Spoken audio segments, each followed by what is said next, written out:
50% वीज बिल माफ करण्यात यावं या प्रमुख मागणीसाठी जालन्यात महावितरणवर वंचितचं अनोखे आंदोलन पाहायला मिळतं। वंचित बहुजन आघाडी शहर शाखेच्या वतीनं महावितरण कार्यालय मस्तगड इथं वीज बिलासंदर्भात वंचित बहुजन आघाडीचे मराठवाडा उपाध्यक्ष दीपक डोके, प्राध्यापक राजेंद्र कोरडे, कैलास रत्नपारखे यांच्या प्रमुख नेतृत्वाखाली अनोखं चड्डी बनियान आंदोलन करण्यात आलं।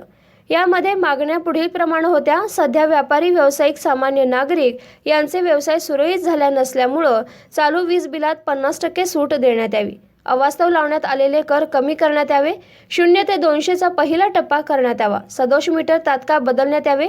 थकीत वीज बिलावर व्याज लावण्यात येऊ नये। वीज बिल केंद्रानं 25%, राज्यानं 25% आणि महावितरणानं 50% सूट द्यावी। याकरिता या मागण्यांसाठी चड्डी बनियान हे अनोखं आंदोलन करण्यात आलं।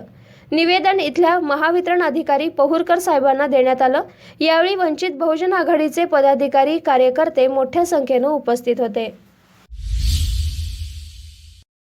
श्रद्धेय नेते बाळासाहेब आंबेडकर यांच्या आदेशानुसार लॉकडाऊनच्या काळामध्ये ज्या पद्धतीनं अवास्तव असं वीज बिल लोकांना आलेलं आहे, हे वीज बिल 50% शासनानं माफ केलं पाहिजे, अशा पद्धतीची मागणी घेऊन आज आम्ही या ठिकाणी आंदोलन केलेलं आहे।